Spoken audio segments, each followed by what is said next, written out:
Assalamualaikum warahmatullahi wabarakatuh. Selamat pagi, siang, dan malam semuanya. Hari ini saya akan membawakan materi tentang bahan-bahan karsinogenik. Apa saja sih bahan-bahan yang merupakan zat-zat yang bersifat karsinogenik yang dapat mempengaruhi dari kehidupan kita? Baik,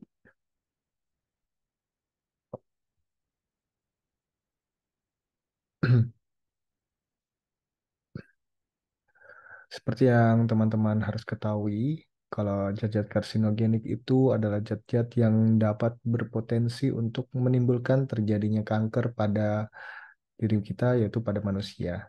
Nah, di sini kanker sendiri adalah pertumbuhan sel-sel abnormal yang tidak terkendali yang menyebabkan jaringan tubuh normal menjadi rusak. Dibandingkan dengan sel tubuh, sel kanker memiliki banyak sekali perbedaan. Sel ini dapat tumbuh secara agresif dan menyebar ke bagian tubuh lainnya guna membentuk sebuah jaringan baru. Sel kanker juga tidak bisa mati dan rusak dengan sendirinya. Jadi, sel ini pada sel kanker itu agak berbeda dengan sel normal karena dia bisa terjadi perubahan, banyak perubahan sehingga dia bisa menjadi suatu kelainan ya.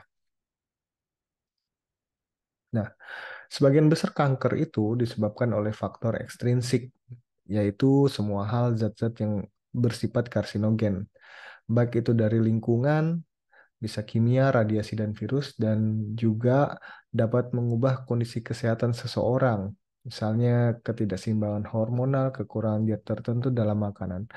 Nah, jadi secara ekstrinsik itu ada dua tadi, secara lingkungannya yaitu sekitarnya, kemudian juga dari kondisi kita sendiri. Jadi bisa berupa makanan, nah ini dari host, ke ketidakseimbangan hormonal, emosi, dan lain-lain. Dan yang paling penting di sini adalah faktor genetik dan fisikogenik.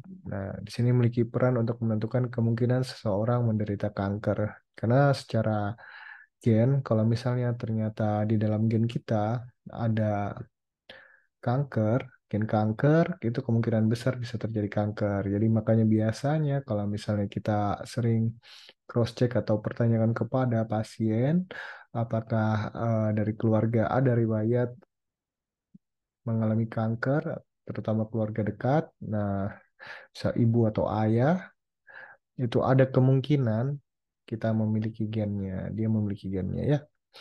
Oke, selanjutnya secara psikogenik itu adalah secara kejiwaan di mana eh, misalnya kita apa namanya kesehatan dari jiwa kita terkadang itu juga dapat mempengaruhi eh, proses terjadinya kanker itu sendiri karena apa yang kita rasakan dan apa yang kita alami itu berpengaruh sangat dalam sampai ke tahap sel. Nah, di sini faktor risiko penyakit kanker itu ada beberapa yaitu faktor genetik yang tadi saya jelaskan, kemudian faktor karsinogen yaitu zat kimia, radiasi dan virus dan hormon yang akan saya bahas malam ini dan faktor perilaku gaya hidup di antaranya seperti merokok, pola makan yang tidak sehat, konsumsi alkohol dan kurang aktivitas fisik. Nah, di mana untuk merokok kita tahu semua ini sering terjadi, sedangkan pada pola makan itu banyak juga kita lihat di zaman-zaman ini yang berhubungan dengan fast food, kemudian konsumsi alkohol itu sangat jelas dan kurangnya aktivitas fisik. Nah, di sini mungkin jarang olahraga sehingga menyebabkan banyak terjadinya kelainan pada tubuh kita.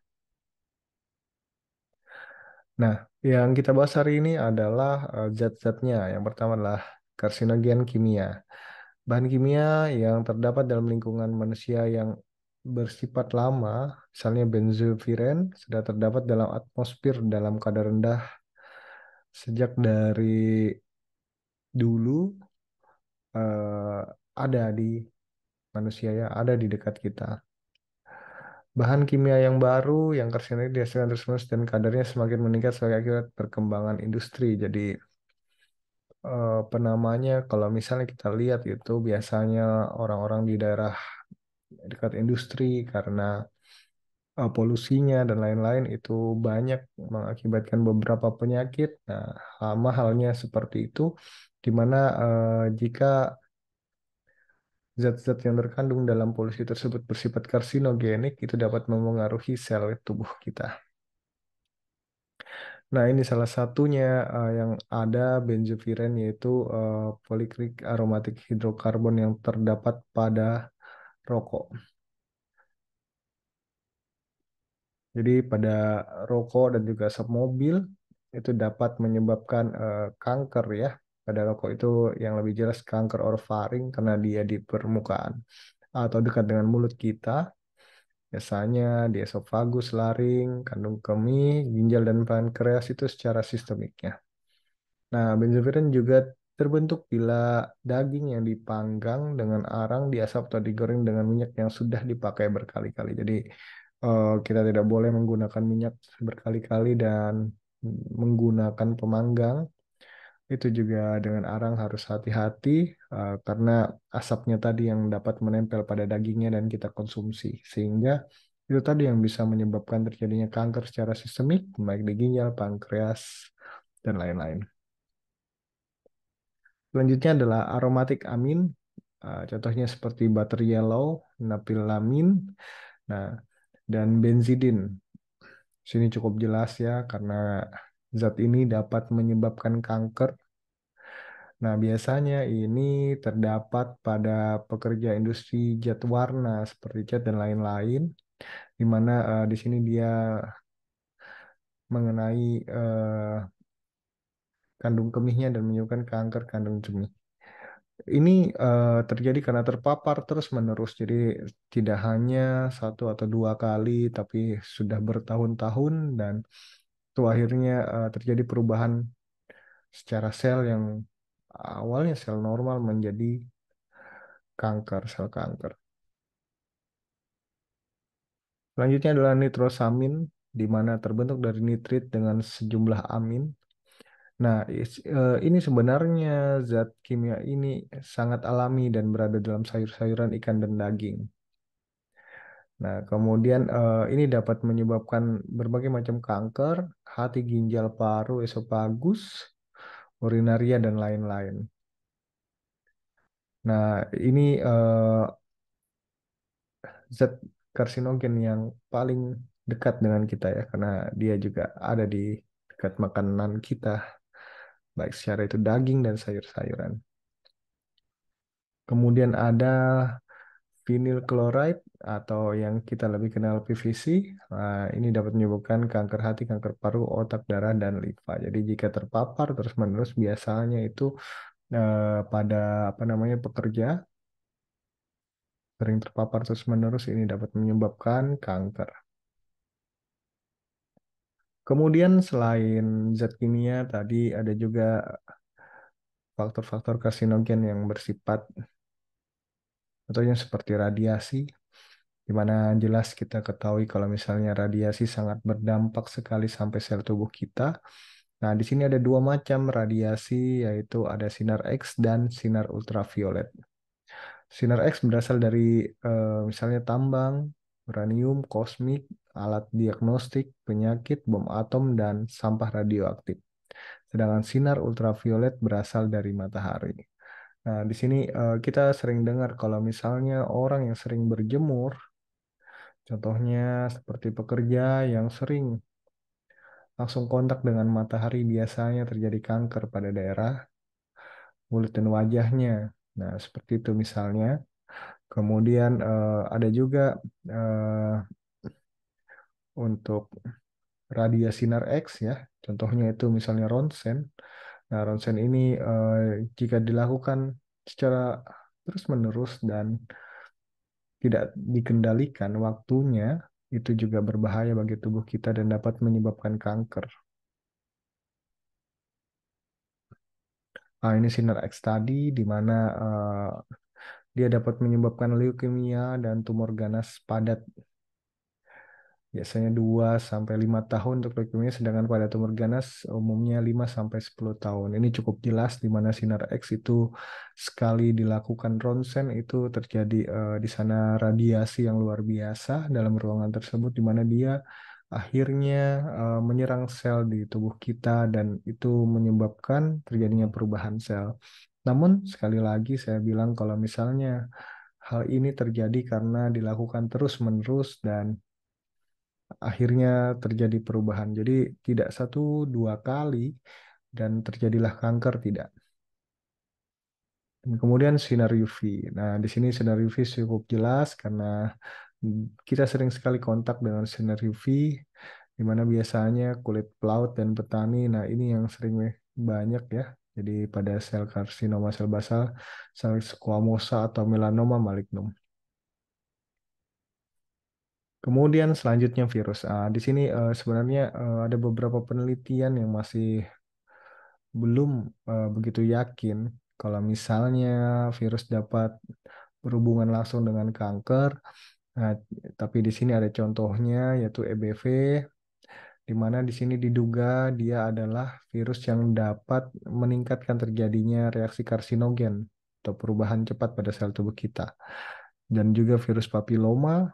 Nah, di situ juga dianggap berhubungan erat dengan terjadinya kanker serviks karena pada saat terjadinya kanker tersebut, di sana virus tersebut juga ada. Jadi eh, hal ini sangat berkaitan dan dikaitkan seperti itu. Tapi penelitian lebih lanjutnya mungkin secara DNA dan secara dalamnya itu masih belum dilakukan. Selanjutnya adalah virus hepatitis, itu sama juga seperti tadi, di mana virus ini juga dapat menyebabkan terjadinya kanker. Nah, ini adalah yang paling utama terjadinya kanker yaitu genetik dan ini sudah pasti ya, wah terjadinya kanker bisa disebabkan oleh genetik. Nah, di mana di sini salah satu contoh kanker yang diturunkan secara herediter adalah retinoblastoma. Diduga bentuk herediter ini terjadi secara dua tahap, yaitu mutasi sel somatik yang sedang tumbuh dan mutasi pada sel benih yang akan diturunkan. Jadi pada genetik ini itu biasanya diturunkan dari orang tua ke anak dan seterusnya dan biasanya itu benar-benar terjadi. Ini adalah contoh lainnya dari terjadinya tumor, misalnya tumor Wilm dan leukemia salah satunya ya. Silakan dibaca saja. Dan ini yang terakhir yaitu faktor fisikogenik. Nah, di mana dianggap stres dapat menimbulkan penurunan aktivitas saraf dan endokrin yang akan menyebabkan terjadinya perubahan pada sistem endokrin kita yang menyebabkan kenaikan sekresi hormon kortikosteroid oleh korteks adrenal. Dan hal ini yang menyebabkan involusi kelenjar timur dan menurunkan jumlah limfosita yang menyebabkan penurunan imunitas tubuh. Hal ini yang menjadi faktor pendukung seorang rentan menderita kanker. Jadi sebenarnya psikogenik ini lebih condong kalau misalnya kita stres lama berkelanjutan dan hal itu biasanya menyebabkan kita terjadinya penurunan daya tahan tubuh kita karena kalau kita stres biasanya kan teman-teman sendiri paham ya kita biasanya lemas, tidak bersemangat. Nah, rasanya seperti sakit-sakitan dan itu menyebabkan daya tahan tubuh kita turun juga dan perlawanan kita terhadap kanker atau penyakit lainnya juga melemah dan itu rentan di sana terjadinya hal tersebut dan ini dimasukkan juga salah satu menjadi faktor ekstrinsik yang dapat menyebabkan terjadinya kanker seperti itu. Oke, sekian dari saya. Terima kasih. Ini saja yang bisa saya tambahkan. Mungkin dari teman-teman semua yang memiliki literatur lain, persilakan untuk menuliskan literaturnya di komen. Mari kita bahas dan berdiskusi bersama tentang macam-macam zat yang dapat menyebabkan terjadinya kanker atau bersifat karsinogenik. Ya, ini masih banyak lagi sebenarnya, namun yang di sini saya bahas yang kita sering hadapi atau sering berada di sekitaran kita. Baik, terima kasih telah mendengarkan. Assalamualaikum warahmatullahi wabarakatuh.